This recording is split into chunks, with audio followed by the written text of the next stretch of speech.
Hola, en este episodio estuvimos hablando sobre la reforma laboral con una abogada experta. Nos acompañó Catalina García.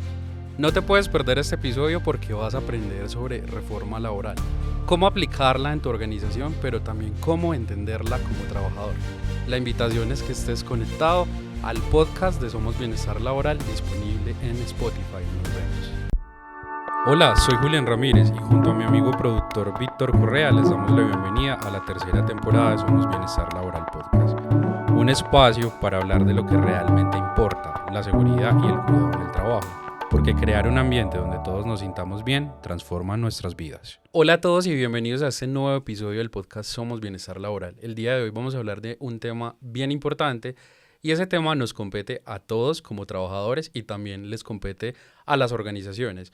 Vamos a hablar de la reforma laboral, una ley que salió este año 2025 y para ello le traigo a una experta en este tema. Vamos a hablar con la abogada Catalina García, quien es abogada especialista en Derecho Laboral y Seguridad Social. Catalina, bienvenida a este podcast. Gracias por haber aceptado mi invitación. Muchas gracias, Julián. Hola a todos. Espero que hoy puedan resolver muchísimas dudas, que yo sé que hay muchísimas, con respecto a qué es lo que pasa con los trabajadores y qué es lo que pasa con las empresas con esta reforma que entró en vigencia ya, porque está en vigencia desde el 25 de junio y pues respecto a eso hay como mucha duda. Entonces, sea lo primero decir, la reforma laboral está vigente y hay cositas que han ido entrando en vigencia, pero en general todo entró a regir el 25 de junio. Listo. Y para eso estás acá. Quisiera que empezáramos por tu historia. Quiero saber quién es Catalina García, a qué dedicas tu vida, tus hobbies y bueno, arranquemos por ahí. Bueno, Catalina García, como todo ser humano en construcción, sí. Estudié Derecho en la UPB. Estudié una especialización en la Universidad de Antioquia en Seguridad Social. Okay. Soy especialista en Derecho de la Seguridad Social de la Universidad de Antioquia y pues el camino me ha llevado al litigio en Derecho Laboral, en Seguridad Social, pensiones.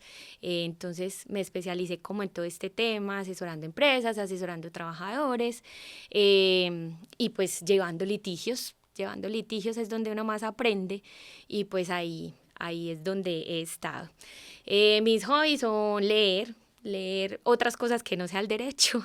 Okay. Y descansar con mi hija y con mi esposo. Esos son mis hobbies. Muy bien, vamos a arrancar a hablar de la ley 2466. Quiero que hagamos una visión general de introducción. ¿Cuál fue el objetivo de esa ley que se nos presenta este año y por qué nos compete a todos?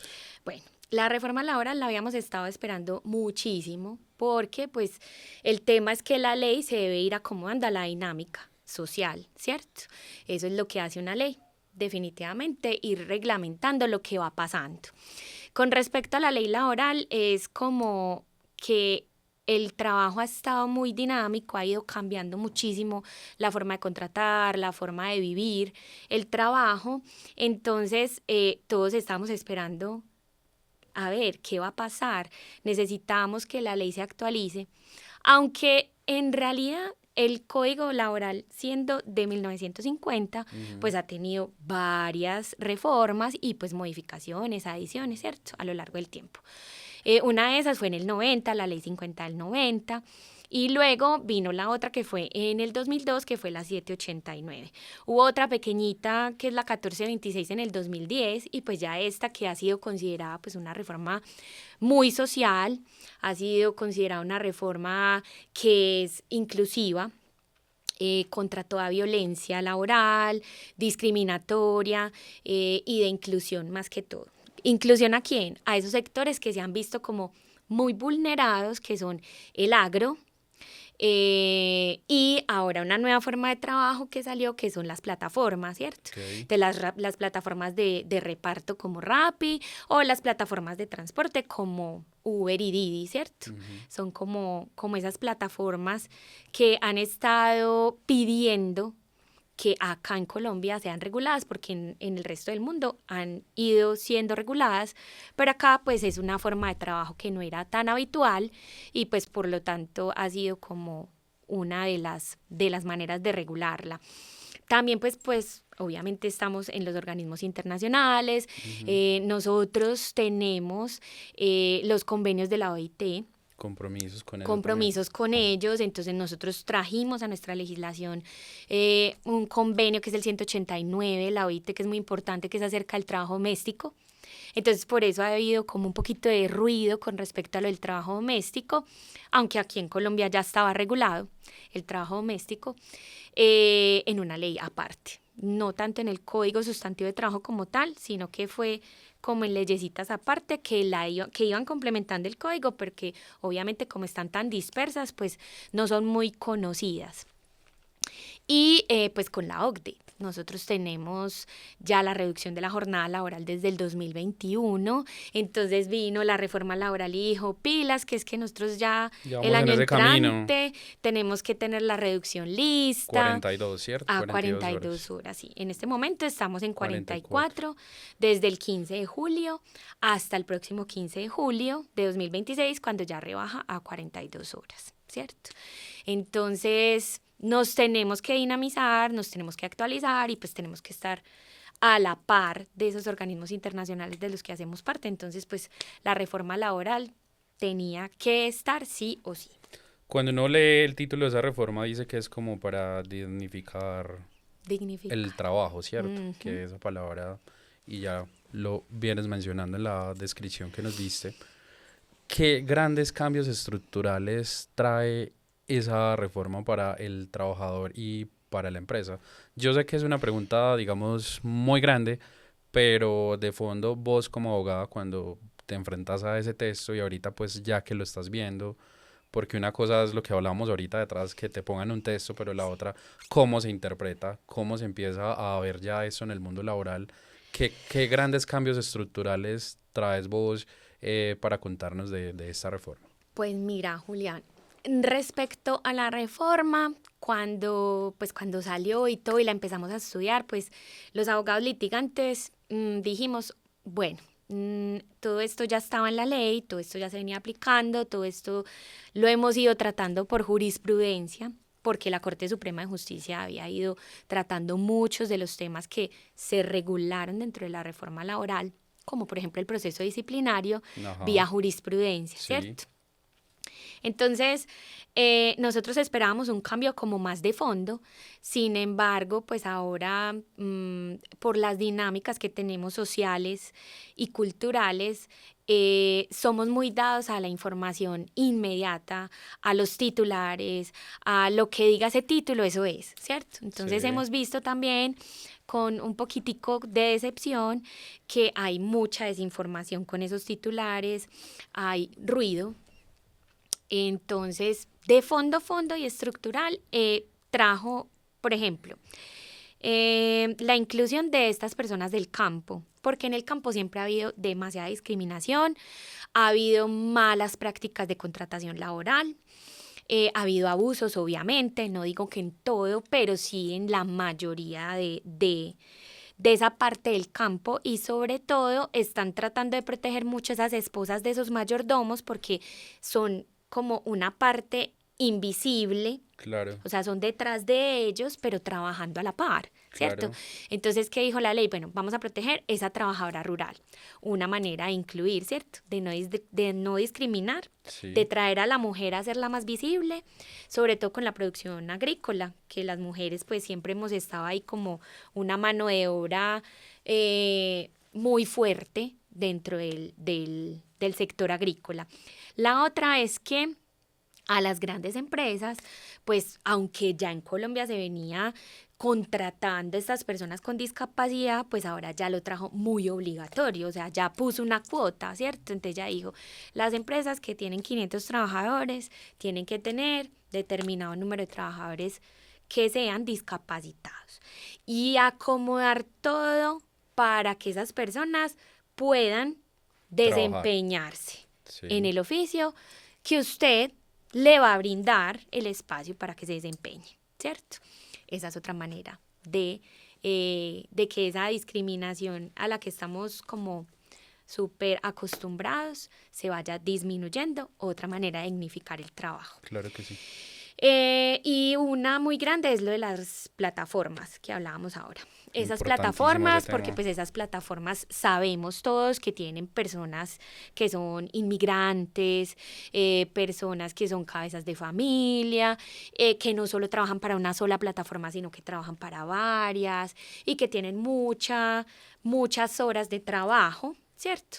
Pero que están desprotegidos porque son trabajadores independientes, entre comillas, y entonces con estas contrataciones volvemos a la mala práctica de contratación laboral, que ha sido como el común denominador toda la vida acá en Colombia, que hay malas prácticas de contratación laboral. Y no es que la ley no lo dijera ya, y no es que el código no lo trajera ya, y no es que la jurisprudencia no nos dijera cómo hacerlo, sino que por nuestra idiosincrasia, pues tratamos de que las cosas sean más baratas, más rentables, con menos problemas y pues sí, que haya un poquito más de ganancia representable para una empresa o para un empleador, así no sea empresa, sino para una persona natural. Claro, que se ve mucho en esas formas, pues que lo hemos hablado tanto de los independientes que hacen cotizaciones por Exactamente. valores pues muy inferiores a lo que ganan. Bueno, eso trae unos temas pues de amplia discusión, sobre Sí. todo en el tema del campo legal. Creo que vos tenés miles de En la historias pues afiliación, en la en la afiliación, contratación, y bueno, y el Estado ha sido partícipe de esas malas prácticas prácticas, laborales. claro que sí. Entonces, muchos críticos decían, ah, no, pues sí, en la ley estás diciendo que ya el contrato que se va a predominar es el indefinido, pero es que ya estaba, o sea, solo en laboral, en materia laboral, el único contrato verbal que valía era el contrato laboral y traía unas súper requisitos. Y el principal es indefinido. Si yo te contrato a ti, así llegamos a un acuerdo así, hay un contrato laboral. Y hay un contrato laboral donde hay subordinación, donde hay salario, donde hay un horario de trabajo, ya, indefinido. Entonces, el contrato a término indefinido siempre ha sido. ¿Qué dijo la reforma? Lo escribió. El contrato a término indefinido se prefiere sobre otras formas de contratación. Bueno, entonces uno dice, bueno, check, ¿cierto? Sí, ese tema ha generado mucha suspicacia, creo Exactamente. que creo que es uno de los cuestionamientos más grandes dentro de la reforma y pues aprovechemos de una vez que entramos por ahí. ¿Qué es el contrato a término indefinido y cuántos contratos a término definido deben estar antes de llegar a eso? Porque eso le han dado un montón de vueltas, entonces siempre está esa pregunta. Bueno, Si yo llevo cuántos contratos definidos, ¿cuándo me deberían de hacer un contrato a término indefinido? bueno, esa fue una de los grandes cambios que trajo la reforma para el contrato a término fijo, porque en realidad no fue para el contrato a término indefinido. El contrato a término indefinido siempre ha existido, como te conté, desde el Código Sustantivo de Trabajo del 50. Siempre, si usted tenía un contrato verbal, tenía un contrato a término indefinido. ¿Qué pasaba? Que había un mito urbano en el ámbito laboral, en el ámbito empresarial, que decía, no, es que si a usted le renuevan el contrato por más de 10 años, usted ya tiene un contratico a término Término indefinido. indefinido. Y no es así. Se llamaba, y era un desarrollo jurisprudencial que se llamaba ejecución sucesiva de contratos, y lo que daba era una indemnización de término indefinido, porque son diferentes las indemnizaciones de término indefinido y de término fijo.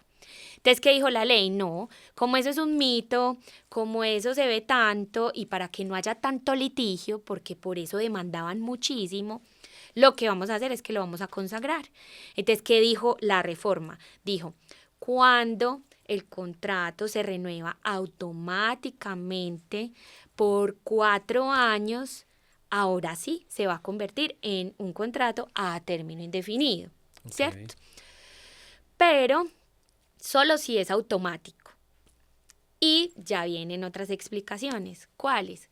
Que yo puedo renovar un contrato a término fijo por un término inferior. Si me descuidé y se me fue a un año, entonces ya es a un año, entonces le tengo que poner más cuidado, pero eso no significa que cuando llegue al término no lo puedo disminuir un poquito. Y bueno, así van a poder ir jugando, ¿cierto? Pero igual a mí nunca me ha gustado el contrato a término fijo, porque genera mucha operatividad, primero que todo, y segundo, hay que ponerle demasiada atención. Por un solo día él se renueva. y ya ahí no hay nada que podamos hacer ante una renovación automática, sobre todo. Entonces, ese fue uno de los O sea, la cambios. palabra es renovación automática. O sea, si vos como empresa llevas bien el calendario de qué día Sí. termina, Ajá. vuelve y empieza otro definido y se puede ir dando su continuidad Se puede ir dando sin su necesidad que en esos 4 4 años. años lo tengas que considerar a término indefinido. Ajá. Ok. Es de mucho manejo y es de mucho cuidado. Y para hacerlo hay que tener una buena asesoría, ¿cierto? Una persona que sepa contabilizar esos términos. Entonces lo que uno como abogado laboralista dice es, si usted tiene un jefe de recurso humano, un departamento de talento humano, o su talento humano es el auxiliar contable con alguien más, capacítelos, pero con una persona que sepa derecho laboral, Claro, ¿cierto? claro. Porque en muchas partes el laboralista es el contador. Y pues hemos tenido mucho roce los laboralistas con los contadores porque los contadores saben muchísimo, ¿cierto?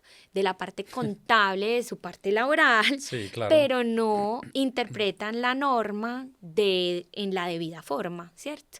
Entonces ellos son a veces como los que hacen que las empresas vayan a una mala práctica de contratación laboral. Claro, ahí sí cabe como muy buen contador como abogado laboralista, ¿no? Exactamente. Tremendo Sí. eso. Sí, Sí. claro, hay que tener mucho cuidado con eso y asesorarse pues de organizaciones pues que saben del tema, de abogados que saben de ese tema. Ujú. Muy bien, vamos a arrancar con otro tema importante y ese tema es ¿cuáles son los puntos más favorables que vos ves de esta reforma para los trabajadores? Bueno, para los trabajadores hay muchas cosas muy, muy, muy buenas con la reforma. ¿Cuáles son? La disminución obviamente, del horario laboral, que la pretensión desde la ley que lo consagró en el 2021 es que un trabajador tenga un justo equilibrio entre su vida personal y su vida laboral, Exacto. ¿cierto? Entonces ahora la reforma, al traerlo y volverlo como ya en piedra, como muy, muy ya fijo, es que sí se van a reducir las horas. Entonces eso hace que el trabajador esté un poquito más motivado con cumplir ese horario más corto, más ameno y bueno, con mejor calidad, ¿cierto? Tanto pues en su desempeño laboral como en su desempeño en la familia, porque pues no es lo mismo un trabajador cansado que un trabajador contento Claro, en su trabajo, ¿cierto? que ese es el equilibrio del bienestar, ¿cierto? Ese es el equilibrio del Que haya un bienestar. disfrute tanto de tu trabajo como pues, de tu vida con tu familia o pues en lo que quieras hacer fuera de tu trabajo. Ese equilibrio, sano equilibrio es realmente a lo que apunta el bienestar laboral. Exactamente, entonces en esa parte del bienestar laboral. La otra es esa parte de que las horas extras, pues ya un empleador no tiene que pedir ese permiso, entonces pues obviamente van a ser más flexibles como con esas horas extras, ¿cierto? Que el recargo dominical va a ir aumentando paulatinamente, para este año aumentó al 80%, entonces bueno, para el año entrante será al 90% y ya en el 2027 va a ser al 100% un domingo, así que pues va a percibir económicamente también un mayor salario por Ese su recargo era esfuerzo. un 75%. Era el 75%. Okay. Entonces, en principio, la reforma en el proyecto decía que al 100 de una vez. Y vieron que no era una práctica sana, sobre todo para el empresario, pues porque se tiene que ir como acomodando, ¿cierto? Claro.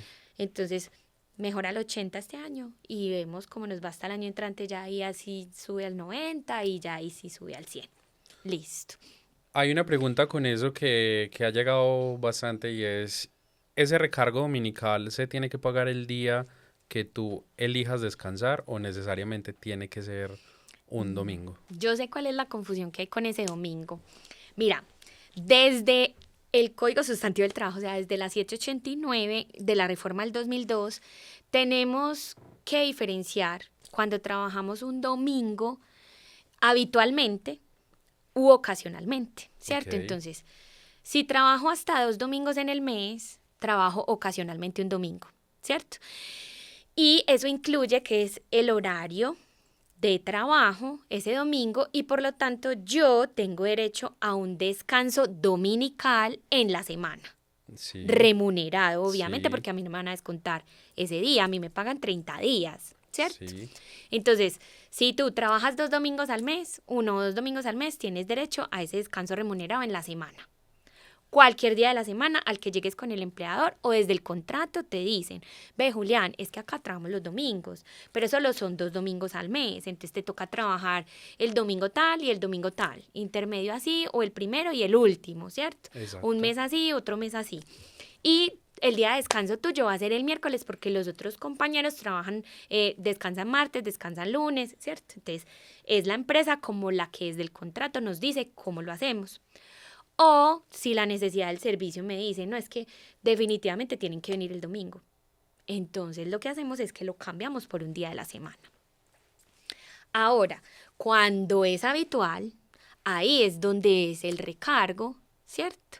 Y donde se dan esos otros descansos diferentes, que también son remunerados, pero que ahí es donde se paga ese domingo al 80, el año entrante al 90 y al otro al 100. Porque obviamente es habitual. Son los 4, trabajé 4 domingos, ¿sabes que el mes tenía 5 domingos y los trabajé todos? Obviamente ese domingo va a ser pagado con el recargo. ¿Qué pasa? Hay muchas empresas que por política salarial pagan el domingo con su recargo, así sea habitual u ocasional. Hay otros a los que no les da, ¿cierto? Claro. Pues porque obviamente hay empresas muy grandes, productivas, muy tesas y tienen mucho capital, entonces lo pueden hacer. Pero hay otras pequeñas, pues que no se pueden comparar Claro. y eligen lo que la norma les dice. Es ocasional, listo, como es ocasional lo cambiamos por un día. Y ya, eso es lo que hay que entender. Lo que pasa es que obviamente cuando yo converso con un trabajador de otra empresa, que por ejemplo en estos días me pasó en una asesoría, vino un trabajador de una empresa, de un almacén de ropa pequeñito y Sí. se está comparando con un almacén de ropa grande. Entonces una salió a almorzar y coincidió con una de las trabajadoras de ropa grande. Ay, ¿cómo? Y empezaron a conversar de ese domingo. ¿Cómo así que a usted no le pagan ese domingo con recargo? A nosotros sí nos lo pagan, así vengamos 1 o 2 o no vengamos, nos pagan siempre el recargo. Entonces ya ella se incomodó, le hizo el reclamo a su empleador y pues el empleador lo que hizo fue mandarla donde el contador y pues el contador no tuvo la delicadeza de sentarse a explicarle con la norma y contarle que es que hay un trabajo ocasional, hay un trabajo habitual y hay que diferenciarlo y todo depende de las políticas salariales también que tenga la empresa, Claro. ¿cierto? Entonces, volvemos a los mitos, ¿cierto? Entonces, ay, es que en esa empresa le pagan, pero hay que ver el ambiente que hay allá, las políticas que hay allá, los reglamentos que hay allá, todo lo extralegal que hayan consagrado allá, que no está acá, y porque allá sí y aquí no, ¿cierto? Entonces hablamos ya de tamaños de empresas y de picos de productividad y de picos de ventas que no son iguales. Claro, y también la diferenciación entre lo que nos acabas de contar frente al tema pues de ese recargo. Sí. Eh, ¿Qué se considera ya ahorita un turno de trabajo en la noche? ¿Qué cambió en Esa ese es otra, horario? esa es Y otra de los beneficios pues que van a tener los trabajadores, muy importante. Esa es una de las normas que va a entrar a regir después del 25 de junio. Entra a regir 6 meses después, o sea, el 25 de diciembre. o sea, ya. O sea, ya sí, más o menos en mes y medio. Sí. ¿Qué va a pasar? Va a cambiar la jornada ordinaria diurna y la jornada nocturna. Ujú. La jornada diurna va a empezar a las 6 de la mañana y va a terminar a las 6 de la tarde. A las 7 de la noche, perdón, a las 7 de la noche.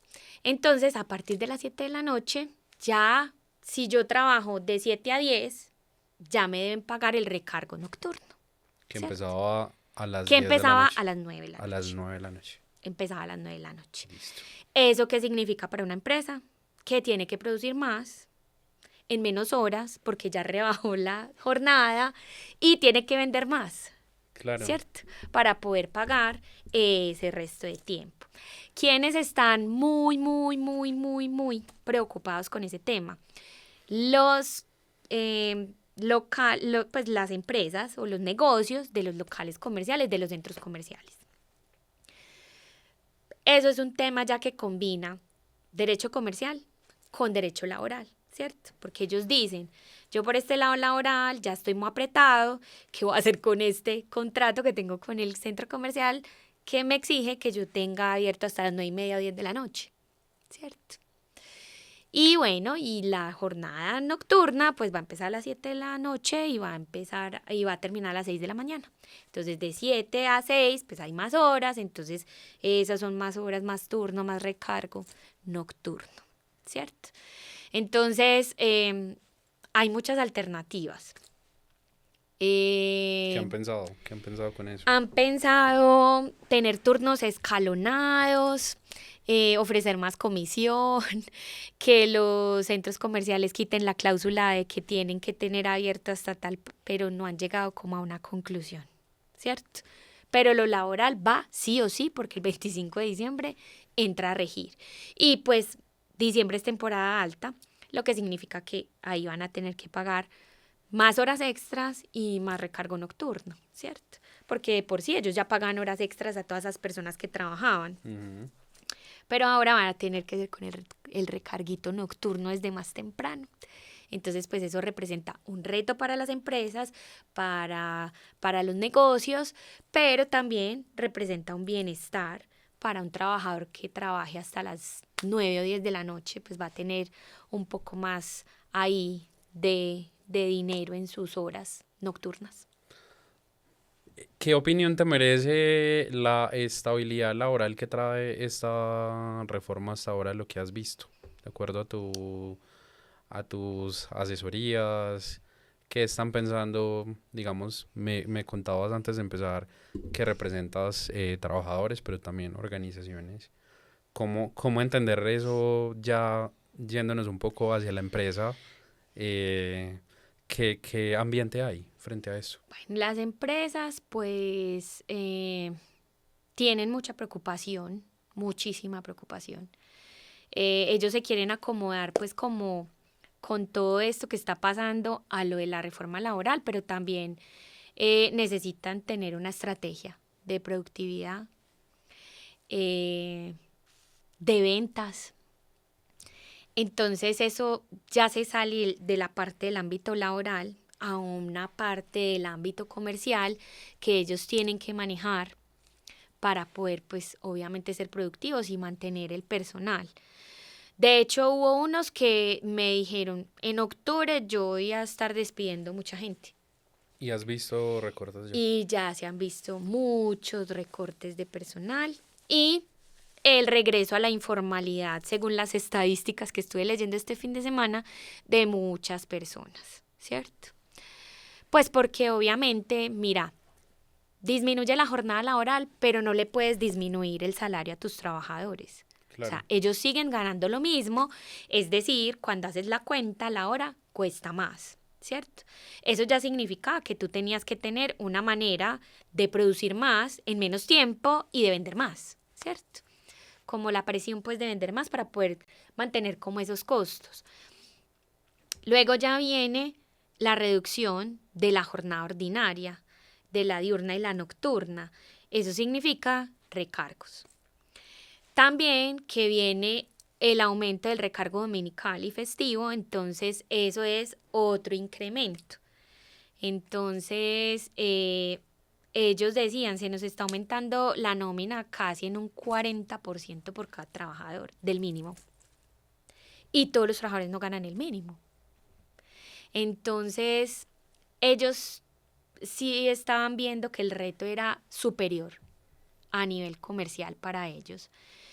Y estaban tratando e intentando acomodar todo en turnos escalonados de una manera mejor, poner tecnología para apoyar y para todo esto, pero definitivamente muchos trabajadores van a perder su trabajo en este segundo semestre y eso lo sabíamos todos. y eso lo manifiestan las empresas. Y todos los trabajadores, de hecho, con los que uno habla son, no, esperando a ver si de pronto yo soy uno de los que cae dentro del recorte que van a hacer, porque ya pues, si están despidiendo a los ejecutivos, a las corbatas, que es lo que dicen ellos. Doctora, es que están despidiendo a las corbatas. Entonces, seguimos nosotros, doctora. Entonces, eso representa un reto impresionante para las empresas, pero sobre todo para las pymes, que es el mayor volumen, el mayor empleador que tenemos en Colombia. Las pymes son el mayor, representan el mayor número de empleadores que hay, ¿cierto? Entonces, tenemos que esperar las estadísticas de diciembre y enero, pero al parecer en enero el desempleo tiende a aumentar. Algunos analistas han dado como una visión sobre esto y pues he leído también y han dicho que de cierta forma era necesario porque ya el país había estado desde esa última reforma estructural, entiendo yo por allá desde el año 2002, en la fecha que dijiste, al 2025, entonces algunos de los más, digamos, frente a esos derechos de los trabajadores, ya hubo mucho tiempo para que la empresa creciera ahorrándose esos valores que en cierta forma deberían de regresar a los trabajadores. ¿Vos cómo ves esos comentarios que llegan? Porque pues igual eso tiene miradas desde todos los ángulos. Es decir, que la reforma debió llegar como llegó o haber llegado un poco más mesurada o de pronto dar más tiempos, porque es desalentador decir eso, que personas van a perder su trabajo, pero también suena muy alentador que las personas que conserven su trabajo, digamos que lo van a hacer bajo unas condiciones mejores a lo que ya había pasado antes. ¿Vos qué pensás sobre eso? Bueno, yo tengo una opinión impopular y es que quienes hacen la ley muchas veces están mirando desde allá, desde la barrera, ¿cierto? Y para ellos es muy fácil decirle a un empresario: disminuya las horas, pague recargos, emplee personas discapacitadas, haga lo que tenga que hacer, arregle el reglamento interno de trabajo, pero todo eso representa esfuerzo en tiempo y en dinero.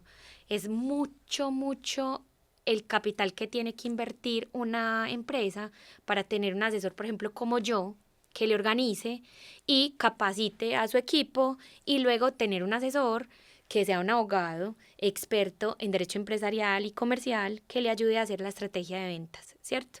Entonces ellos dicen, no, es que eso ya, ellos tuvieron que haberse medido y haber organizado, y es que ellos ganan mucha plata y ya es hora de que le retornen al trabajador.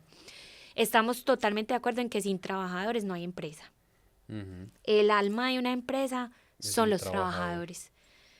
Una empresa, el coco allá solo, sin nadie quien opere una máquina, sin nadie quien atienda al público, sin nadie que haga una venta, no hay nada.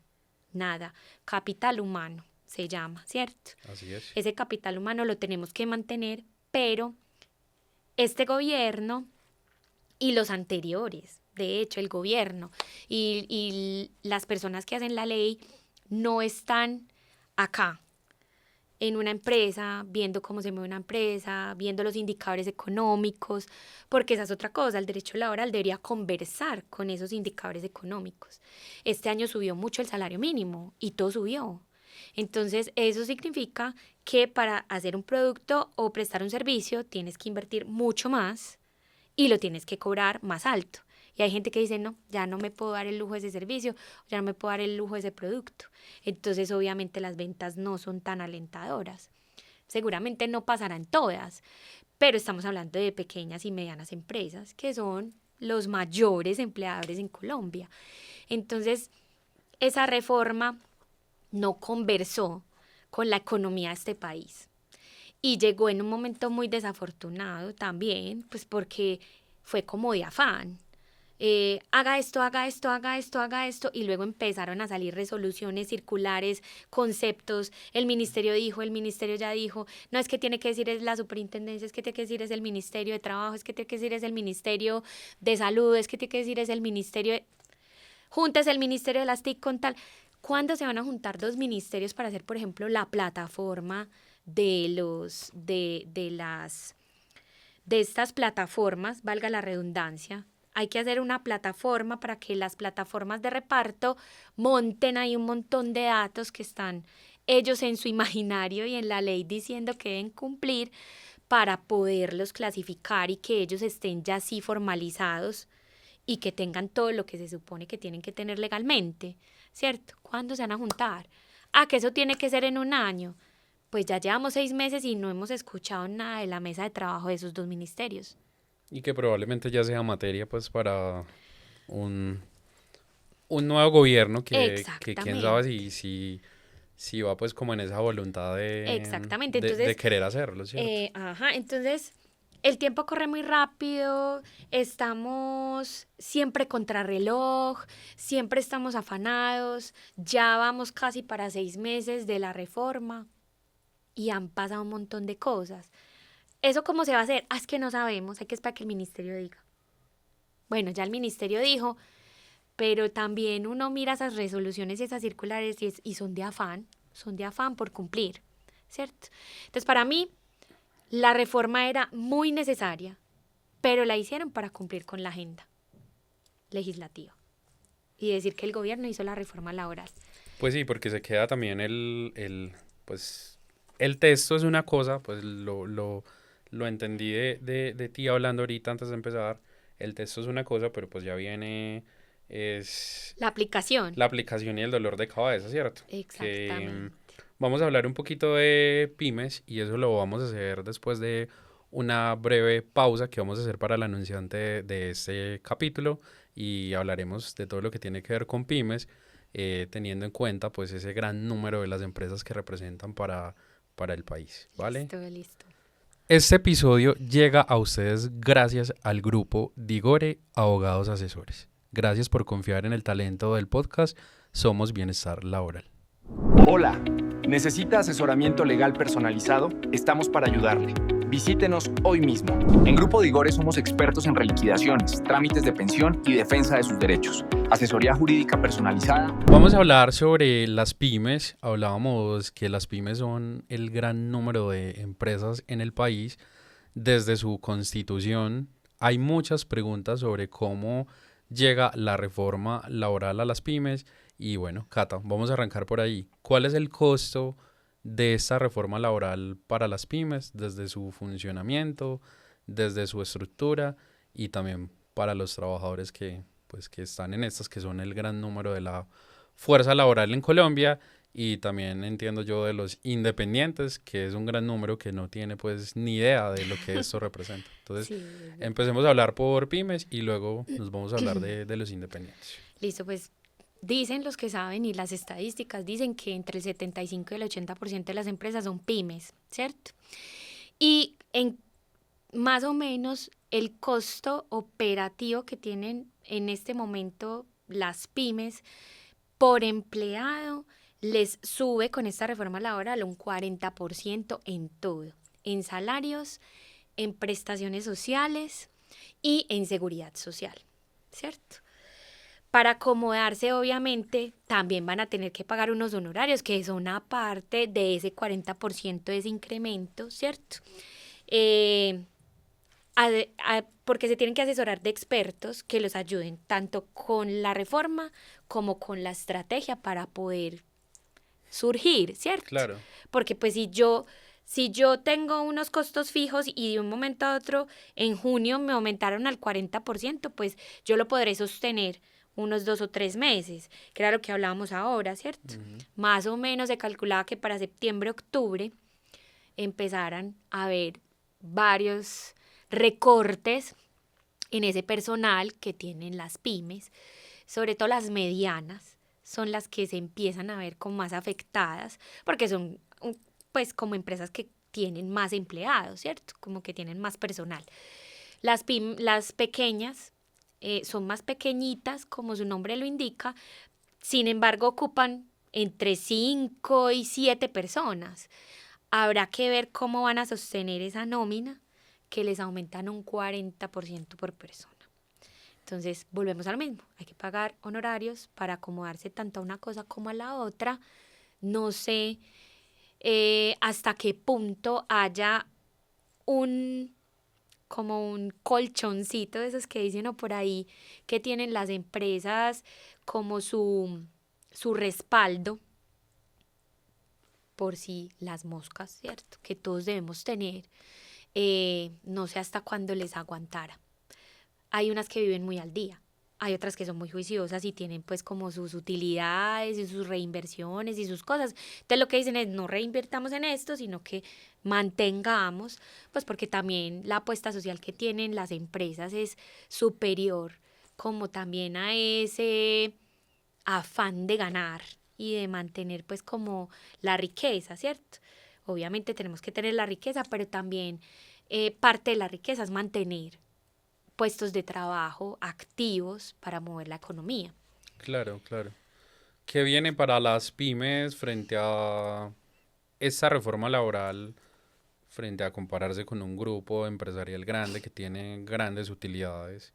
Que yo creo que igual la visión fue como esa reforma laboral más hacia esos grupos que están en capacidad, pero existe alguna manera de que el gobierno vaya a hacer un subsidio para pymes, eso cómo lo hablaron, eso cómo está establecido, porque es un tema también que está como muy en la nebulosa y pues las personas que tienen esas pymes pequeñas y medianas no saben qué respaldo pues se va a recibir desde la misma reforma y qué contempla esa ley para ellos. La reforma trajo un articulito chiquito que dice que pero para las micro, que se formalicen y que vayan a las cámaras de comercio y se establezcan legalmente constituidas en una sociedad, tengan sus estatutos y cumplan determinados requisitos, van a tener un subsidio, ¿cierto? Por cada puesto de trabajo que creen. Y deben demostrarlo, así como no sé si recuerdan en la pandemia que hubo también una clase de subsidio así, que para las SAS le estaban devolviendo por cada empleado cierto porcentaje como de los gastos operativos por ese empleado, si uno pues como que cumplía con ciertos requisitos y los ponía en una entidad bancaria. Son unos requisitos parecidos, pero está por reglamentar, ¿cierto? Y a ese sí no le dieron tiempo. A ese sí no le pusieron un tiempo determinado, en un año, en 6 meses, no, pero sí es más utópico. Sí se supone que habrá para esas micro y creería yo que se debería extender también hacia esas pymes que están un poquito más fortalecidas, pero que también están un poquito tambaleantes ahí como con esos puestos de trabajo, con ese costo incrementado y sin un capital para sostenerlo de pronto, ¿cierto? Sería como muy bueno que la reglamentación pues contemplara que también se extendiera a esas pymes. Bueno, eso suena lindo. Suena muy lindo, pero pues ojalá de verdad sí llegue como los tiempos y más que preocupa pues lo que me acabas de mencionar sobre el conservar el trabajo. Sí. Y hablando de conservar el trabajo, yo quisiera que habláramos sobre algo que también justo estábamos hablando antes de empezar el capítulo y es definir la terminación del contrato. O sea, ¿qué es un debido proceso?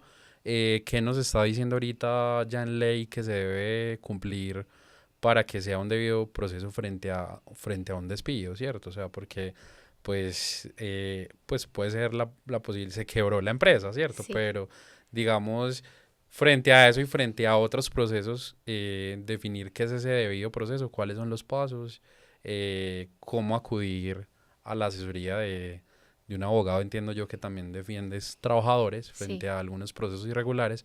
Quisiera que habláramos un poco de eso.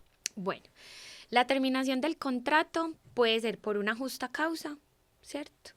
O simplemente de manera unilateral por el empleador. Si hablamos de estos casos en los que una pyme dice, ya no puedo sostener más esto, esa pyme debió haber presupuestado que eso es una terminación de contrato sin justa causa y que da lugar a una indemnización. Y la indemnización depende de la clase de contrato. Entonces, si tengo un contrato a término indefinido, es una clase de indemnización. Y si tengo un contrato a término fijo, es otra clase de indemnización, ¿cierto?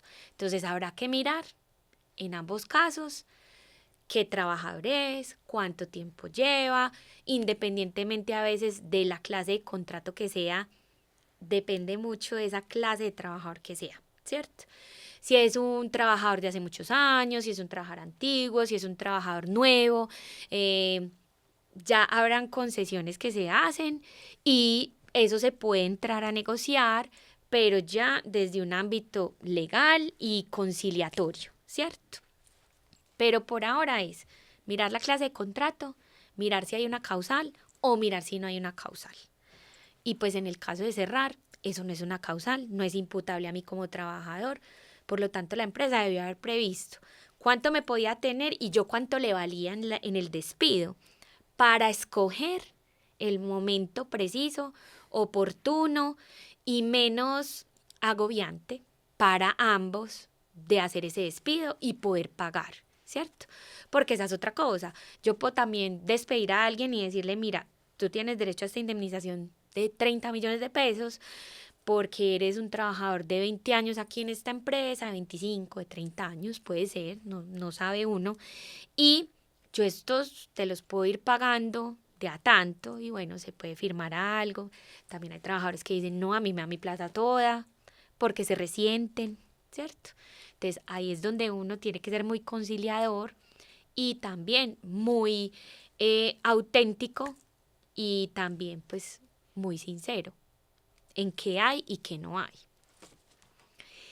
Y la otra es por justa causa. Cuando es una justa causa, ahí entramos a un proceso disciplinario que también trajo la reforma, que ese proceso disciplinario ya lo veníamos aplicando en muchas empresas que están siendo hace muchos años asesoradas y que tienen reglamentos internos de trabajo robustos y que cuando vino la jurisprudencia, que la Corte Suprema de Justicia Sala Laboral la que nos va nutriendo de esas teorías, la Corte nos había ya dicho que ese proceso disciplinario debía ser un debido proceso, normal como si fuera un proceso de un juez, ¿cierto? Donde tuviera derecho a la defensa, donde se le expusieran las pruebas, donde hubiera una doble instancia. Lo que pasa es que muchas empresas pues no lo tenían así concebido y pues obviamente dentro de esa aplicación de esas justas causas habían muchas irregularidades. También la Corte nos había dicho, si a usted un proceso disciplinario lo lleva a un despido, esa no es la sanción, simplemente es la aplicación de la causal. Una sanción es lo que usted dijo en el reglamento interno de trabajo, que es una sanción, que es una suspensión o que es un llamado de atención, ¿cierto? En ambos casos hay que hacer el proceso disciplinario. Salvo que usted diga, a pesar de que este trabajador tiene esta justa causa, no quiero saber el por qué hizo eso y lo indemnizo, ¿cierto? Hay empresas que definitivamente deciden no entrar en esa controversia, se evitan la conversación incómoda, se evitan todo ese proceso y mejor dicen, no, vení, sí tiene una justa causa, pero dejémoslo así, yo lo indemnizo y que se vaya, que no lo quiero ver, ¿cierto? También depende de la gravedad de la falta. Entonces eso sería, cuando no entran, digamos, en esa controversia, sería como un despido Sin justa causa. sin justa Ajá, causa, es unilateral. como por no ahondar Eso, es en una esa decisión justa causa. unilateral. Entonces, ¿cómo se llama ese despido? Se llama terminación unilateral del contrato de trabajo por parte del empleador o del patrón, bueno, como se le quiera llamar, ¿cierto? Okay. O de la empresa. Entonces ahí yo mejor no entro en esa controversia. Pero a veces sí es necesario hacer esos procesos disciplinarios por muchas cosas. Pero supongamos que es porque eso deriva en consecuencias penales. O sea, tengo que denunciar a mi trabajador porque lo que definitivamente pasó lleva a que él cometió un delito. Si hubiera hurtado, por ejemplo. Exactamente. Entonces, ¿qué hay que hacer? Un debido proceso y esta reforma nos trajo un proceso que tiene que tener unos pasos sine qua non. O sea, esos son los requisitos que tiene que tener un proceso disciplinario en cualquier empresa. y tener doble instancia, ¿cierto? Entonces, siempre tiene que haber alguien superior jerárquico dentro de un orden jerárquico que yo, como trabajador, pueda llevar y escalar que esa decisión que tomaron estos de acá, que podían tomar, yo no estoy de acuerdo.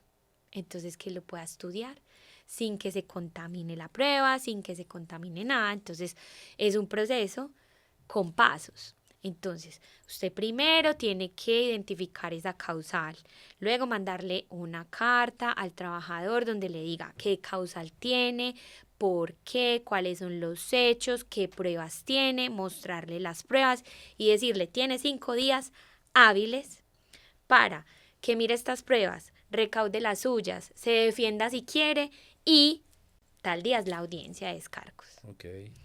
Viene y se opone a todo lo que usted le dijo o definitivamente le dice, jefe, sí, usted tiene toda la razón, ese sí soy yo, esas sí son las pruebas. Bueno, ya usted tiene unos días para tomar una decisión y comunicarla por escrito. Y ese trabajador puede apelar.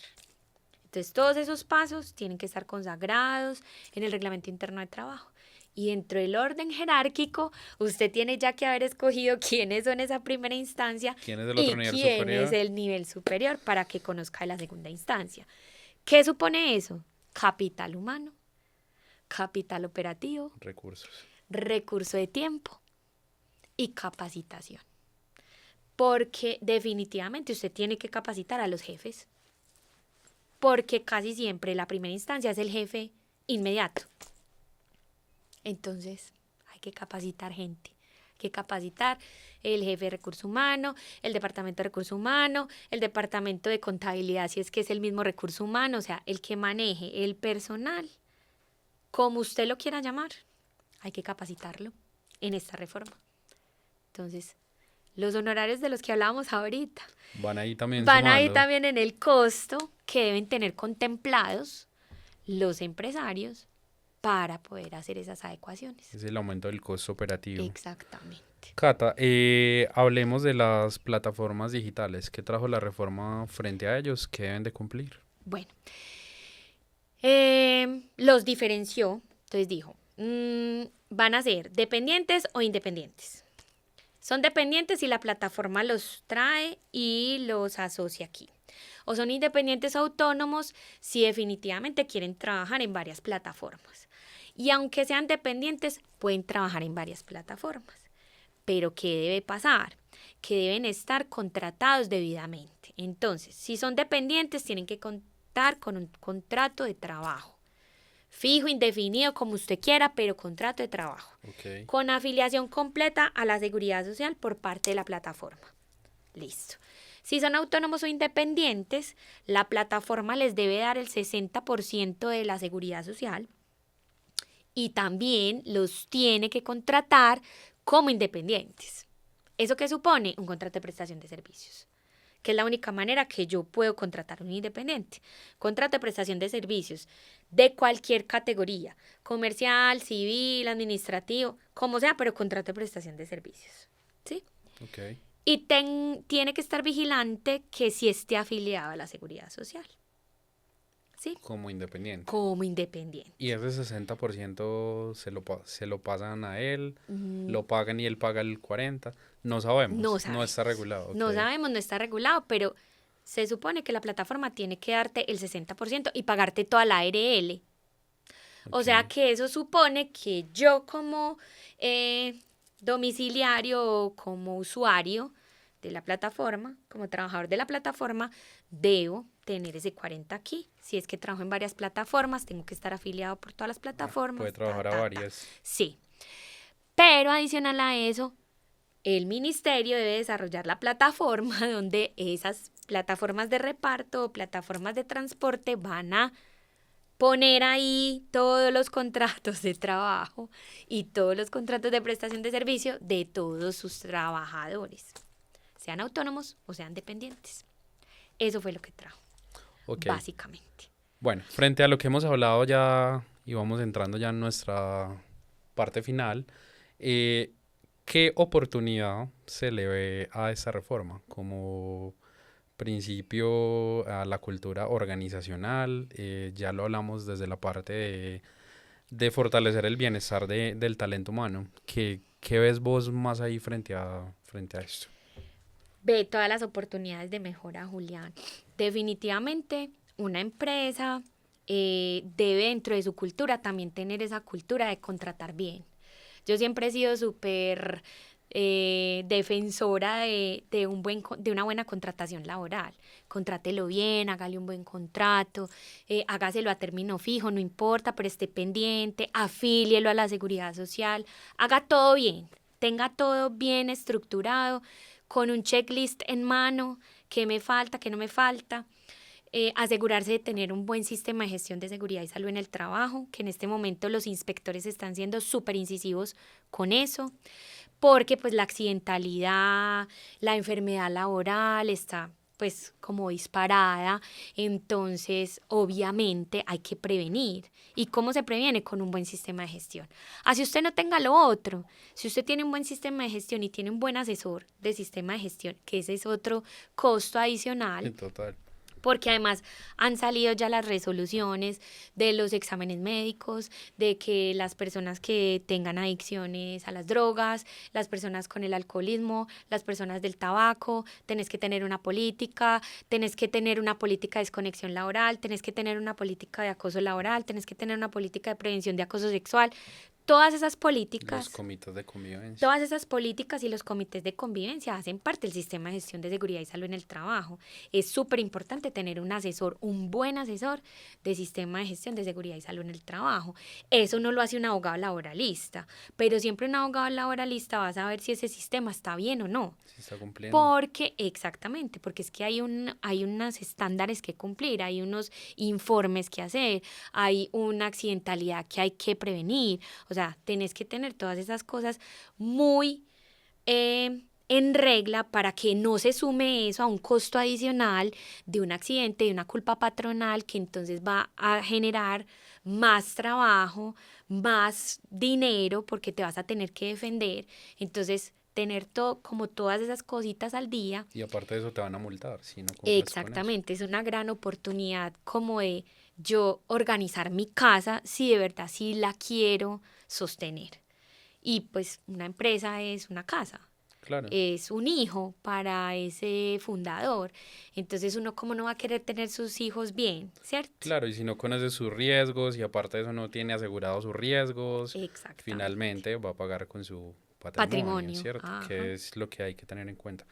Cata, para cerrar, un consejo práctico para los trabajadores y un consejo práctico para la empresa. Bueno, para los trabajadores, que no se dejen llevar por los titulares de las noticias, que no se dejen llevar por los titulares del medio escrito, que no vean tanto TikTok y que si ven TikTok vean un TikToker que sea experto, que sea un abogado, que de verdad sea un laboralista, que dé buenos consejos, que dé buenos tips, que lean. La ley no es tan difícil de entender. Y es más fácil uno llegar con las preguntitas a una asesoría, qué significa esto, pero con un conocimiento de que sí se leyó y no que hay un rumor. Entonces no creer en rumores, capacitarse, leer mucho y saber cuáles son sus derechos, pero también saber cuáles son sus deberes con un empleador, ¿cierto? Y también conocer esos derechos que tiene un empleador, porque muchas veces como trabajadores sabemos solo lo que nos corresponde a nosotros, qué tenemos derecho, qué nos toca, qué nos ganamos, pero también hay que ver el otro lado, que es ese empleador que nos está dando la oportunidad de crecer, ¿cierto? Como personas, como profesionales, como seres humanos, porque el trabajo dignifica, entonces, sí, claro, pues obviamente ahí crecemos. Y para las empresas, que además de sus asesores financieros y de sus asesores contables y de sus asesores tributarios y de sus asesores de marketing, también tengan un abogado laboralista a la mano. Siempre es mejor ir al experto en cada tema. Y una vez un cliente, al principio cuando yo estaba súper recién graduada, sí, me dijo, para mí no hay nada mejor y nada más barato que pagar honorarios. Yo decía, esta señora, ¿por qué me está diciendo esto? Luego entendí por qué. Cuando yo pago un honorario y me hacen algo bien, me asesoran bien y el trabajo queda bien, yo ya no tengo por qué defenderme, ni incurrir en más gastos, ni en más costos, ni hacer que las cosas pasen como sea, sino que de verdad estoy muy tranquilo con lo que hice y con las decisiones que tomé. Claro, gracias por esos consejos. ¿En qué redes te podemos contactar? ¿Dónde pueden buscar tu asesoría? Bueno, en las redes de Digore, @asodigore, así estamos en Facebook, en Instagram, ahí también a veces hacemos videitos, tips y cositas pues que son muy importantes, de trabajadores independientes, de empresas, de pymes, como todo lo que deben saber, que deben tener en cuenta. Estamos también publicando como cositas de actualidad, ahí nos pueden seguir y en la página www.digore.com. Ahí pueden ya consultar como a qué es a lo que nos dedicamos más centralmente con la agremiación y con Grupo Digore. Ampliar toda la información, ahí pueden consultar. Quiero darte las gracias por haber compartido con nosotros, por haber sacado de tu tiempo, por haber aceptado esta invitación y aprendimos mucho sobre la reforma laboral, para algunos que ya habíamos tenido contacto con ese texto, para otros que apenas se van a enterar por este episodio. Gracias por estar acá con nosotros. Muchas gracias, Juli, por invitarme. Este episodio llegó a ustedes gracias a Grupo Digore, abogados y asesores. Nos vemos en el próximo episodio. Gracias por estar acá. Recuerden que somos Bienestar Laboral Podcast. Nos vemos. Chao, chao. Hola, ¿necesita asesoramiento legal personalizado? Estamos para ayudarle. Visítenos hoy mismo. En Grupo Digore somos expertos en reliquidaciones, trámites de pensión y defensa de sus derechos. Asesoría jurídica personalizada. Contáctanos